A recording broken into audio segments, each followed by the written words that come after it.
Hi, students. Today we're talking about the Vietnam War. This is the first lesson in a three-part series about the Vietnam War. This first part, we're looking at going to war in Vietnam. The Chinese had controlled Vietnam for hundreds of years. From the late 1800s until World War II, the French controlled Vietnam, Laos, and Cambodia. That region became known as French Indochina. And then Japan invaded Vietnam in 1940 and took control of Indochina from the French. Since the early 1900s, nationalism had become a powerful force in Vietnam. There were several political groups that wanted independence from France, while others wanted to simply change and improve the French colonial government. One of the leaders of the nationalist movement was Wing Sing Kong, better known as Ho Chi Minh. After years spent in Europe, China, and the Soviet Union, he returned to Southeast Asia, and that's where he helped to start the Indo-Chinese Communist Party in 1930. They began to work to overthrow French rule, so the French considered Ho Chi Minh's activities quite dangerous, and they tried to arrest him. He fled Indochina and spent several years in exile in the Soviet Union and China. In 1941, he returned again to Vietnam, but by then Japan had control of the country. Ho Chi Minh organized a nationalist group called the Viet Minh, which united communists and non-communists in their effort to get the Japanese out of Vietnam. And soon afterward, they began to receive aid from the United States. So you can see Ho Chi Minh in the bottom left corner and the Viet Minh in the upper left corner. When Japan surrendered to the Allies in 1945, it also gave up control of Indochina, and Ho Chi Minh quickly declared Vietnam's independence. France did not want to give up its old colony, so French troops returned to Vietnam in 1946, and they drove the Viet Minh into hiding. The Viet Minh fought back, and slowly they gained control of large areas of the country. But as fighting increased, France asked the United States to help, and this put U.S. officials in a really difficult place because they opposed colonialism. After all, they had pressured the Dutch to give up their colonies in Indonesia and supported the British decision to give India its independence in 1947.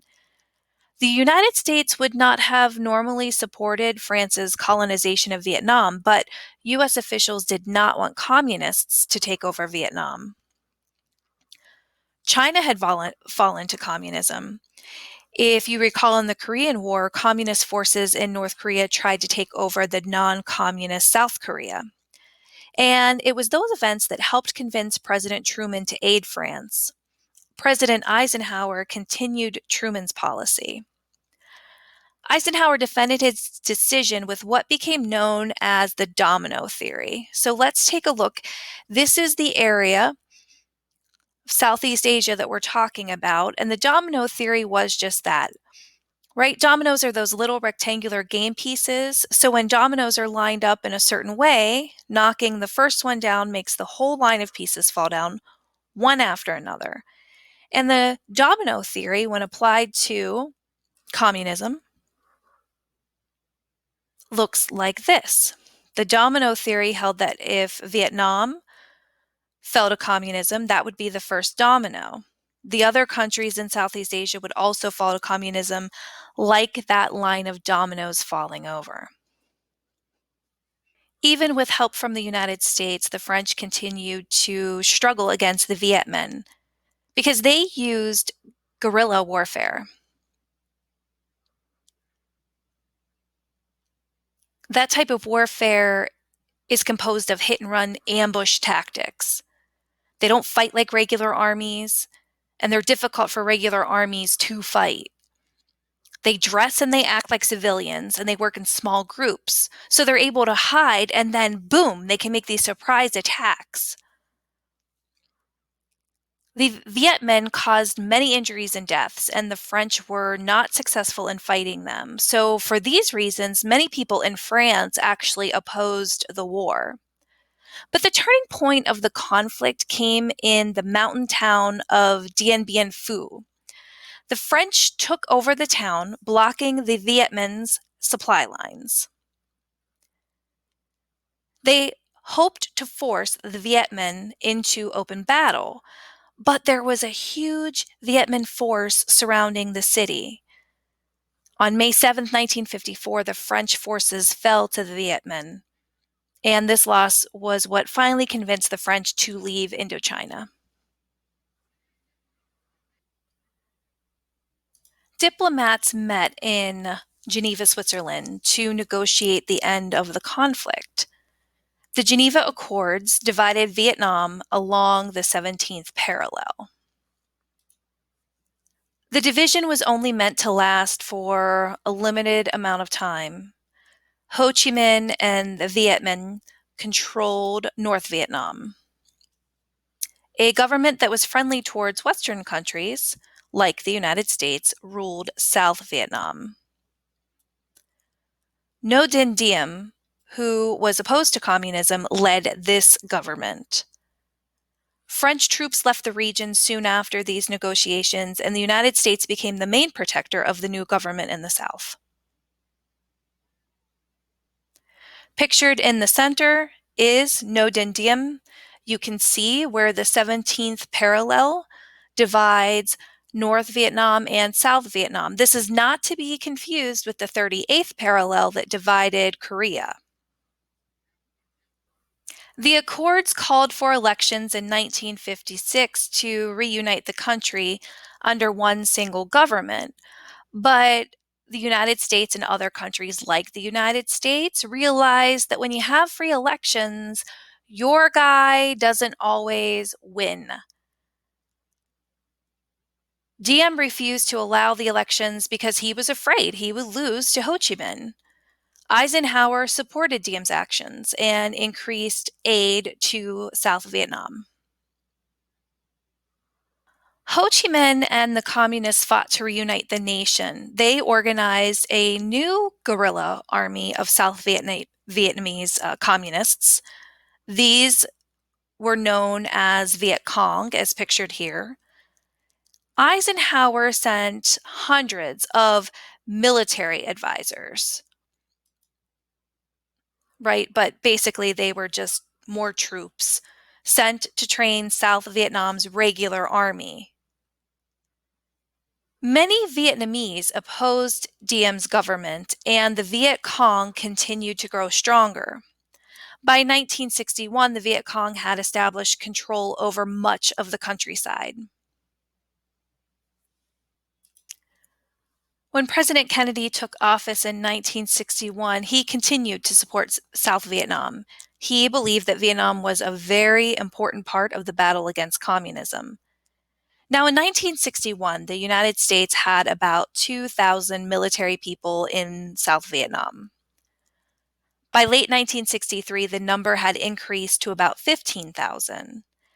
However, the increased U.S. military support wasn't enough to make the South Vietnamese accept Diem's government. Many of his programs were unpopular. For example, the government created special villages called strategic hamlets, which were built for safety and protection.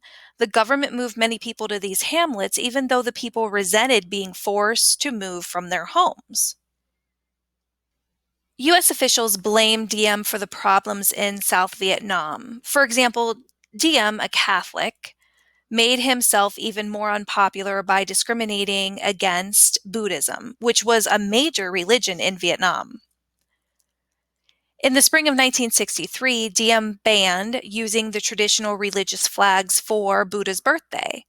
Buddhists protested. They protested in the streets, and Diem's police killed 9 people. In response, Buddhist monks poured gasoline over themselves and then set themselves on fire. These acts were shown on the television in the United States, and Americans were horrified. U.S. Ambassador Henry Cabot Lodge arrived in Vietnam in August of 1963. Cabot learned that there were several Vietnamese generals who were planning to overthrow Diem, and he expressed U.S. sympathy for their cause. The generals took over the government by force on on November 1st, 1963. They executed Diem and his brother soon after. And when I say soon after, I mean like within the hour. Even though he was unpopular, Diem had been a respected nationalist, and his death weakened South Vietnam's government. If you want to know more about the coup that Cabot was reporting back to the Kennedy administration about, then you can look up Cable 243 because it has some interesting details. Just weeks later, President Kennedy himself was assassinated, and Lyndon B. Johnson became president of the United States. At first, Johnson was cautious, but he wanted to stop the communists from taking over Vietnam. In addition, some Americans had blamed the Democrats when China fell to communism in 1949. So Johnson was afraid that if communists took over Vietnam, it would destroy Americans' confidence in him and in the Democratic-led government. On August 2nd, 1964, this is a big year. This is a big time. Johnson announced that the North Vietnamese had attacked 2 U.S. ships in the Vietnamese Gulf of Tonkin, as shown there. 2 days later, he reported another attack happened, and he claimed the United States hadn't done anything to cause these attacks. Johnson ordered U.S. aircraft to attack North Vietnamese ships and Navy buildings. And then he asked Congress for the authority to defend U.S. forces and allies in all of Southeast Asia. Congress agreed, passing the Gulf of Tonkin Resolution on August 7th, 1964. The resolution gave the president the power to do anything necessary to protect the United States troops and prevent further attacks. As a matter of fact, it says, quote, all necessary measures to repel armed attacks, end quote. Soon after, the Viet Cong began to attack U.S. bases where U.S. advisors were stationed in South Vietnam. And after one particularly very damaging attack, Johnson sent U.S. aircraft to bomb North Vietnam. Some Americans didn't agree with Johnson's actions in Vietnam.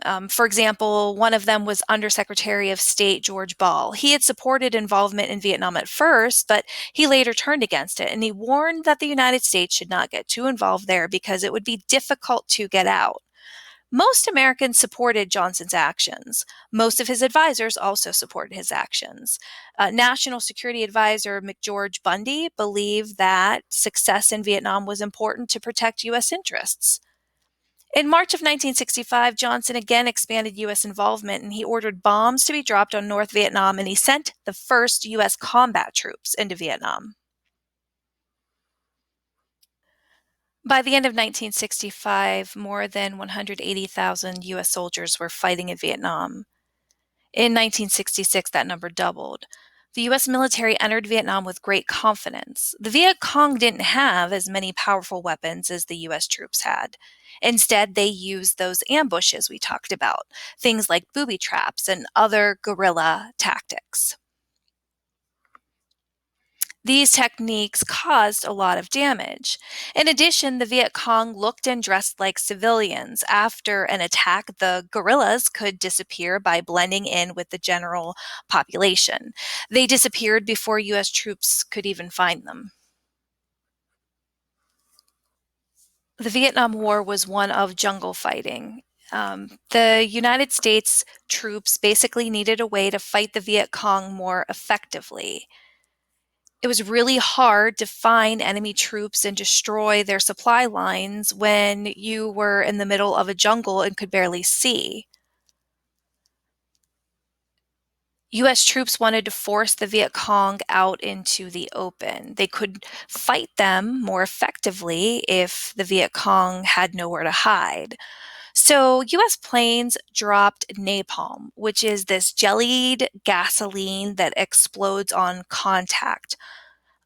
They dropped napalm on the land, and they also used Agent Orange, as pictured here, which is a chemical that stripped any greenery, like leaves and shrubbery. It completely stripped the leaves from trees and shrubs. Agent Orange killed anything growing on farms and in forests. U.S. military leaders underestimated the full strength of the Viet Cong, and they also misjudged how long the enemy would be able to keep on fighting. Finally, the U.S. didn't realize how much support the Viet Cong had among the South Vietnamese. U.S. generals believed that bombing and killing large numbers of Viet Cong would make them lose hope and give up. Americans believed the Viet Cong would surrender. I mean, there were lots of bombs during this point in the Vietnam War. There were more bombs used in the Vietnam War than by both sides in World War II. The guerrillas, however, would not surrender. They were willing to accept many deaths to achieve their goals. They were willing to do anything. North Vietnamese support was a major factor in the Viet Cong's war effort because it provided weapons, advisors, and leadership even to the Viet Cong. Weapons and supplies from North Vietnam reached the Viet Cong by a system of connected jungle paths, and these paths collectively are called the Ho Chi Minh Trail. Now, the trail went through Cambodia and Laos to avoid the border between North and South Vietnam. North Vietnam got its weapons and other support from its neighbors, the Soviet Union and China. Johnson feared that directly attacking North Vietnam would bring China into the war because that's what happened in Korea. So he was kind of limited. The limits that he placed on troops made it really hard for the United States to win the war. The US troops weren't winning any territory. Instead, they were fighting a war of attrition. And you may have heard this term before whenever you studied the Civil War. The Americans hoped to beat enemy forces by wearing them down. That's a war of attrition. Rather than focusing on what the United States won, they had to focus on what the Viet Cong lost. So, for this reason, the United States troops started to literally count dead bodies after battles to find out how many enemy soldiers have been killed. The US military began to measure its progress in the war by the number of enemy dead, not the territory gain, because that was zero, but instead, yes, by the number of enemy dead. Bombing from US planes killed many Vietnamese, and US soldiers were also dying. The people in the United States began to realize that there would not be a quick and decisive victory like President Johnson had promised. He kept saying things like, victory is just around the corner. And this is when many Americans began to question the involvement of the United States in this war. We'll talk more about that in part two.